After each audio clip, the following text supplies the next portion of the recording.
Ayan, hello po. Magandang umaga. Magandang gabi, no? Kung nasaan panig tayo ng mundo, ayan.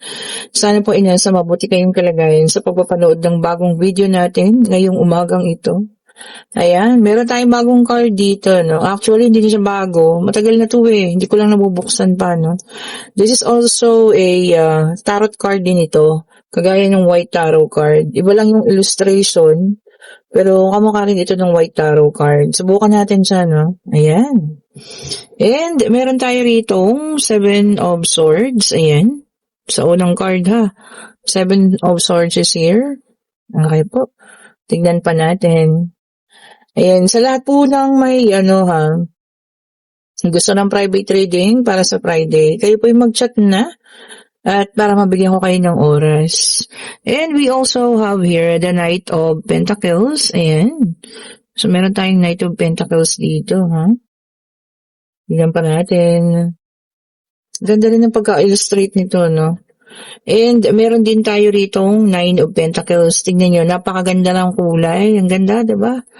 Ang ganda ng illustration. Pero halos parehas po sila, ha? Actually, parehas talaga sila ng white tarot card. Ayan. So, tignan pa natin, I-check pa natin. And meron tayo rito Ace of Pentacles. Ayan, ang laking kaperahan nito, ha? O, ayan po, Sige, tingnan natin. Yan ang unang first spread for card. Tingnan natin yung pangalawa. Dumulas talaga sila. Tatlo pala. Okay. And meron tayo ritong Queen of Wands. Okay po. Meron tayo ritong Four of Cups. The Apathy card. Okay. And meron tayo dito The World. Ayan. Sexy. Lagyan natin ng Ayan. Sexy masyado eh. Isang card na lang ang ating kailangan para mabuo na itong ating situational reading ngayong umaga na ito ng Miyerkules. Ayan po. Good morning sa inyong lahat po, ha? Umaga ngayon dito. And we have here the Six of Swords. Ayan. Okay po. Dito, meron akong nakikita dito, kailangan ninyong mag-ingat. Ayan. Pinag-iingat ko kayo, ha? In a sense na, alam niyo yan, merong mga tao rito nga merong inggit sa inyo, no? Maaring naiinggit sa kung anong meron ka ngayon. Ayan, gusto nilang mapunta sa kanya, ha? Regardless, babae ito o lalaki po, ayan. Pwedeng ito po ay financial, ayan, kasi ang daming financial na nagkalat dito, ayan. So, maaari yun ang kinaiinggitan sa inyo, no? At yun ang gusto nila. Okay po. So, kung ganito, kailangan ninyong higpitan ng hawak, sa inyong mga financial. Baka, alam niyo yun, gumawa sila ng mga hindi magaganda. Okay po. Kung kailangan alisan ninyo, ang grupo ng taong ito, kung kailangan yung umalis para mas maging maayos ang buhay ninyo, alisan nyo po, ha? At syempre, panghawakan mabuti talaga. Ito, kung ano man yung meron kayo ngayon, ha? In terms of your financial po. Meron din tayo rito the Four of Cups. Bago kayo magsisi, 'di ba? Na sobrang pagtitiwala ninyo sa kanila. Ayan, nakita mo na ibigay dito sa Knight of Cups kung ano yung meron siya. Ayan, bago kayo magsisi, kailangan mapanood niyo ito, ha? Itong video na to. So, wag po tayong magtiwala, ayan, sa mga taong ito, ayan, na magpapanggap na mabuti sa inyo dahil meron lang silang gusto. Okay po, ito ang kagustuhan nila kung ano man yung meron kayo ngayon regarding your finances. Ito, Nine of Pentacles is here. Ayan, ha. So, ito ang ingatan ninyo kasi yan ang tinatarget nila. Okay po, ayan. And meron tayo ditong The World, ayan. Although malalampasan mo naman, mas magiging maayos. Pero mabuti pa rin po yung vigilant ka or talagang binabantayan mo, kung ano man yung meron ka. Kung hindi man ito financial, pwedeng ito po ay love life ninyo na gusto nilang sirain, ayan. Pwede rin pong ito po ay, kung na kayo nasa sa posisyon, ayan. Gusto nila kayong tanggalin dyan. So mag-ingat po kayo, ha. Ingatan niyo po ang inyong sarili, ang inyong financial, ang inyong katayuan. Yan, ang mga, ewan ko ba, kung bakit kayo pinag-iinggitan. Talaga may mga taong inggit talaga, no? Hindi na po yata mawawala yan. Ingatan niyo po ha, at mag-ingat kayo. So, sana bago mangyari ito, no, kung ano man tong mga gagawin nila sa inyo, sana'y mapanood ninyo ang reading na ito. Ayan ha. Ito tignan pa natin. Kinuha ko tong ating pangalawang card. Tignan pa natin And we have here the Three of Cups. Ayan. Ito nga po, pwedeng sila yung mga panggap na kaibigan or nakikipagkaibigan. Ano po? Pero yun ang may hidden agenda. So, ingat po talaga, ha? Kailangan nyo itong, mapanood talaga at kailangan nyo yung paghandaan. And we also have here the Eight of Swords. Ayan. And meron pang pagkakataon na parang kayo ginapos nila, no? At hindi kayo makakagalaw at magiging sunod-sunuran kayo, ha? Naku, mag-ingatan po talaga to, ha? Maring grupo ito ng mga tao, pwedeng isa lang din, So, depende po, ha? Kung saan ito may encounter, sa trabaho ba ito, sa love life ninyo, sa emosyon, sa finances ninyo, ha? Mag-ingat po. Ayan, kailangan ninyong mag-ingat. And we have here the Magician, may dalang number 1. Sabi naman dito, no, kayang-kaya mo sila. You're going to direct your own will. Ayan, pagbubutihin mo talaga na talagang ipakikita mo sa kanila na kayang-kaya mo sila. Yun, ang maganda, no? Maganda po talaga yun. And we have here the Two of Swords. Ayan, sabi niya rito, no, may kaunting takot. Ayan, pero alam mo yun, makakayanan mo, gagawin mo talaga yung best mo at pipiliin mo pa rin kung ano yung tama. Two of Swords kasi, no, baka paggagawin ka nila ng mga bagay na hindi maganda, pero alam mo yun, pipiliin mo pa rin daw po kung ano yung tama. Ayan ha, ang ganda ng reading natin ngayong umagang ito. Babala ito po ha, lalo na sa mga taong laging kinaiinggitan, kayo po yan ha. And we have here the Knight of Wands. Ayan, sabi niya rito, hindi nila aakalain na kaya mong gawin yun. Magugulat sila sa mga decision making na gagawin mo, lalo na kung hindi ka papabor sa mga gusto nila, no, ikagugulat po nila yan.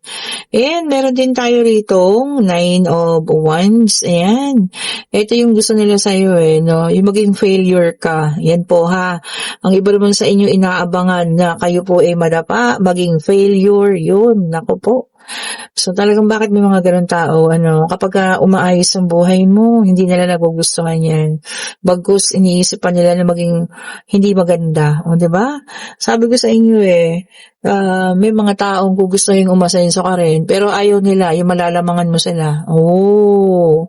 And we have here the Emperor na may dalang number 4. So 1 in 4 ang ating numero ngayon. Sabi niya dito, no, structure o talagang inaayos mo ang iyong din ha, and meron kang control, yun ang maganda. So yun, ginagawa mo lahat, pinapatibay mo ang iyong pundasyon at meron ka talagang control sa mga bagay-bagay. Yan ang tama po ha, take control ng inyong pag-iisip. Kailangan kayo po ang masunod, hindi po sila, diba?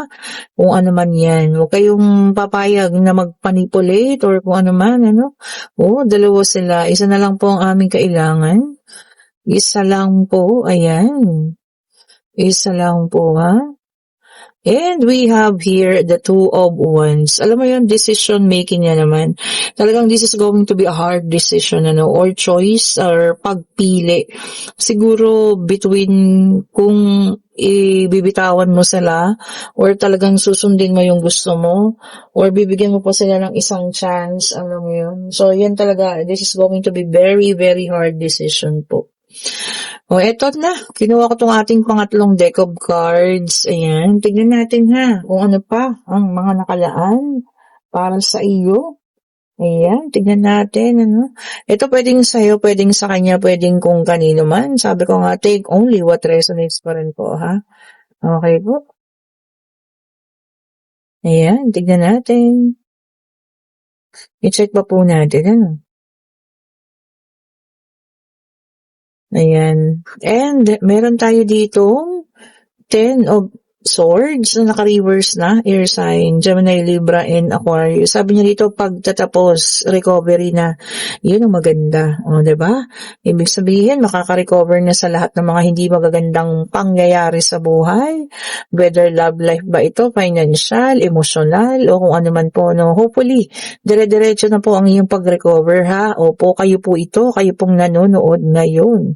Ayan po, makakaalpas na, no, makakaalis na sa mga hirap na pinagdaanan. Ganda nun. O 'di ba? Lalo na kung palagi na lang niyo nararamdaman 'yun, 'di ba? Na parang walang pagbabago. Eh ito na po, meron na, paparating na. And we have here the Five of Wands sa fire sign, Aries, Leo, and Sagittarius. Ayan.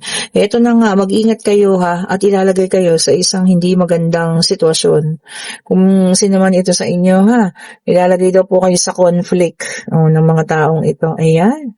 Ingat talaga ha, mag-ingat po. Hindi tayo pwedeng magpakampante at alam mo yun, magtiwala sa mga ganitong klase ng tao po ha. And we have here the moon, water sign, Cancer, Scorpio, and Pisces. Sabi niya rito, no? Releasing of fear. O yan, mas magiging matapang. Yun ang maganda, di ba? Katapangan, yun po ang maganda ha. Tanggalin niyo yung takot na nararamdaman ninyo. Kailangan maging mas matapang tayo sa ngayon. Lalo na, no? Sa hamon ng buhay, sa hirap ng buhay, talagang kailangan natin ng tapang po. And we have here the King of Cups, and naka-reverse, water sign. Ayun, sabi niya dito, no, magiging emotional ang iba sa inyo. O baka ngayon ha, baka may mabalitaan, or malaman na kung ano, at magiging emotional po ha. Ingatan din ang mga emosyon. And we have here the High Priestess, water sign ulit. Ito, ayan. Sabi niya rito, no, sabi niya, trust yourself. Ayan. Pagkatiwalaan ng iyong sarili, sino bang magtitiwala pa? Di ba kundi kayo lamang? Di ba? Baka pati ikaw mismo nagkakaroon ka ng self-doubt. Marami sa ganun, ano? Especially kung meron kayong gustong gawin, tapos iniisip nyo lagi, ay baka hindi naman magiging okay, baka hindi naman magiging maayos. Gawin nyo muna, di ba? Lalo na kung makakatulong sa inyo yan. Huwag tayong mag-self-doubt daw po, ha? And we have here that tower, fire sign. Ayan.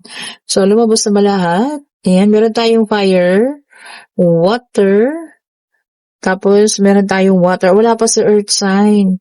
Okay po, no? Sabi niya rito, no? Sudden insight. Bigla ang may naisip. Ano ito? Maybe meron sa inyong bigla ang maiisip. Ano ba yan? Baka, alam niyo yan?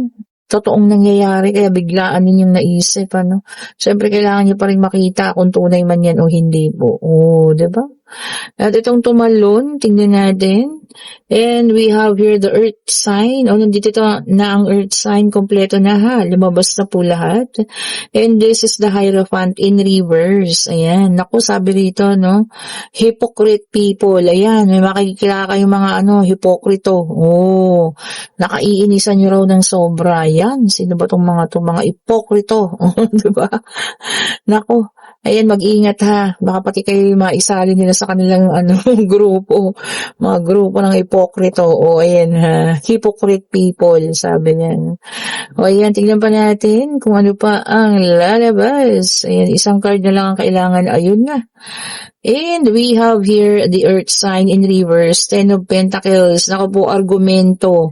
Yung isa conflict, yung isa naman argumento. Baka kayo po yung masasangkot sa argumento ha. Mag-ingat po. Ayan, yan ang mahirap. Makikipag-argumento. No? Kasi mga taong mahirap paliwanagan, hindi kayo mananalo dyan. Diba?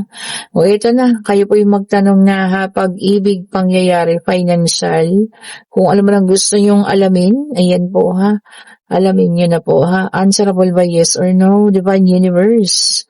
Anong sagot? Ayun na, napakabilis sabi sa inyo. And yes po ang sagot. And this is a King of Pentacles. Ayan. Sabi niya rito, no, yung iba sa inyo, ang talagang hinihiling lang ngayon is stability and security. Diba? Yung bang maging stable lang ang lahat, pagkain, ganyan, emosyon, financial, o kung ano man. Tapos maging secure ka na, 'di ba? Okay na 'yun kahit hindi sobra-sobra siya, basta stable lang. Oh, 'di ba naman? O ayan po, kung kayo yun nasa situational reading, at nararamdaman ninyo na kayo talagang ilalagay nila sa alanganin ng mga taong ito. Ngayon pa lamang po, pagplanuhan nyo na kung paano nyo sila babanggain, 'di ba? So sana mapanood niyo to bago mangyari ang mga bagay na ito. Okay po. And, thank you so much po for watching. Pa-like, pa-share, and subscribe kung nagugustuhan yung ating mga reading para lagi kayong updated sa mga bagong videos na nire-release natin. At sa lahat po ng gusto ng private reading sa Friday, kayo po yung mag-chat na ha. I-click niyo yung link nandiyan sa comment section. At sa lahat ng may gustong umorder ng ating mga bracelet, ayan. Ito po yung order, papunta ito ng Italy. Ayan. Kay Madam, salamat po sa inyo sa pag-order kagabi.